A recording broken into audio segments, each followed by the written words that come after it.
we are absolutely, terrifyingly close to the Royal Rumble. And yes, I know maybe I take this stuff far too seriously, but you're allowed to do that, because the Slam Zone still matters. We talked about this last week. In fact, I genuinely believe that in 2025, the Royal Rumble ended up being the most watched WWE event of the entire year, even more than WrestleMania. And if that's true, then what does that tell you? It tells you the Royal Rumble is WrestleMania now. Win the Rumble, and you're right at the very top of the mountain. We've already discussed who we'd like to win, and who we think will win, but today is different. Today is about the WWE superstars who need to win. Not want, not could, need. Because if they don't, the question becomes very uncomfortable: where do they go next? It's like Drew McIntyre needing to beat Cody Rhodes in the 3 Stages of Hell match on SmackDown. WWE pulled the trigger then, so will they do it again here? We're about to find out. Please like, share, subscribe, and comment. Hello, Triple Max. Let's get into it. We're counting down in reverse, starting at number 10, and yes, this one is specifically for you. Number 10, LA Knight. I completely understand the reaction already, so let me do the caveat straight away.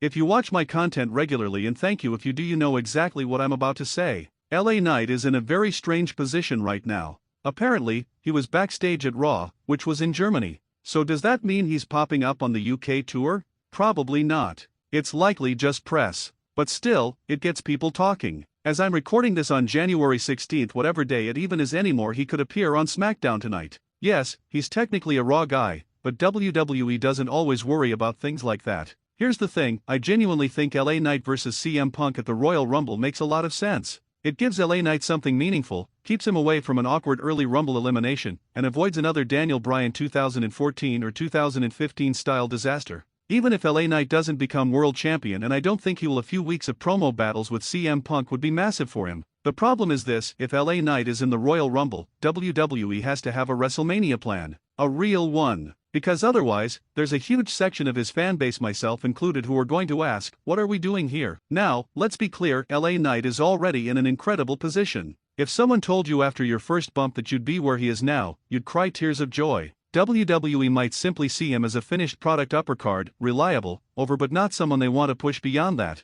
And yes, that will frustrate people. He's main event big shows. He worked Roman Reigns in Saudi Arabia. He was in Clash in Paris. This isn't nothing. But if he doesn't win the Rumble, he needs a huge showing, and he needs to be eliminated by someone who matters. Randy Orton, for example. Someone big time, someone that leads directly to a big WrestleMania match. 10 or 15 years ago, LA Knight would have been slotted into the Undertaker role. You face the attraction, you lose, but you're elevated by proximity. WWE doesn't have that exact role anymore, but they still need that equivalent. LA Knight needs a marquee WrestleMania opponent. Do I think he needs to win the Rumble? Honestly, yes. Even though I'll survive if he doesn't. Number 8, jumping ahead, Gunther. Gunther either wins the Royal Rumble or there must be a very specific escape hatch. This man tapped out John Cena. From that moment onward, he should feel untouchable for the entire year. No flukes. No nonsense. If AJ Styles is heading toward retirement, Gunther should be the one to do it over a proper multi-match program. When Gunther enters the Rumble, the reaction should be, we're all doomed.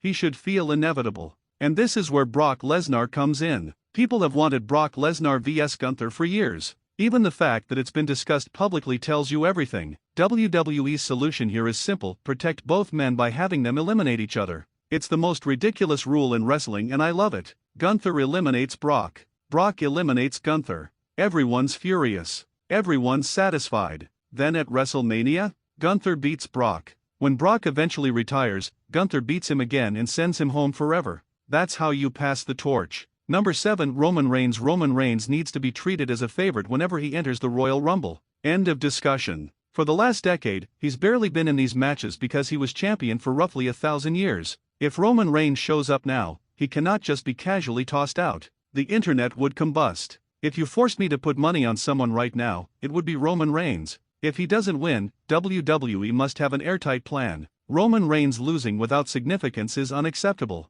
Bronson Reed can be thrown out and survive it. Roman Reigns cannot. Number 6, Liv Morgan. Liv Morgan feels like destiny. Before the injury, she had momentum. She's rested. She's ready. WrestleMania is still months away. She will not cool off. If Liv wins the Royal Rumble, you instantly set up the babyface turn, the Raquel Rodriguez story, and the Judgment Day conclusion in early 2026. It all fits. Could she lose? Sure. But people will raise eyebrows if she does. The caveat, of course, is Bianca Belair. Number 5, Bianca Belair. If Bianca returns, you cannot waste it. She either wins the Royal Rumble or she's eliminated in a way that immediately sets up a massive WrestleMania match. No exceptions. Bianca's return should feel like Cody's, like Roman's, like Charlotte's. When she comes back, she'll be operating at full power. WWE needs to be careful here, because this is risky territory, but sometimes you need to take big risks. Number 4, Chad Gable. Roll your eyes all you want. Chad Gable doesn't need to win the Royal Rumble, but if he's a surprise return, he must go deep.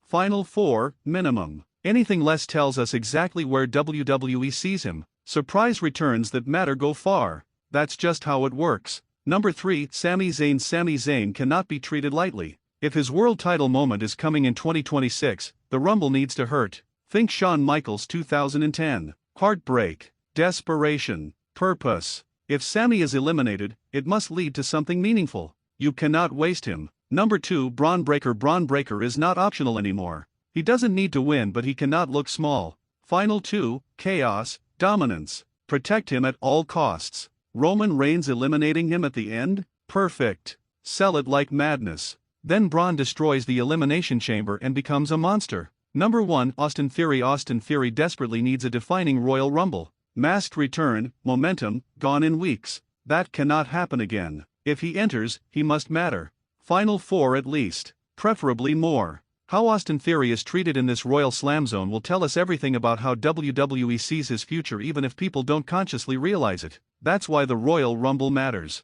Some people want to win. Some people could win. And some people need to win. That's what makes it fascinating. Like the video. Share it. Subscribe. Click the next video. We'll talk more nonsense. As always, let's go.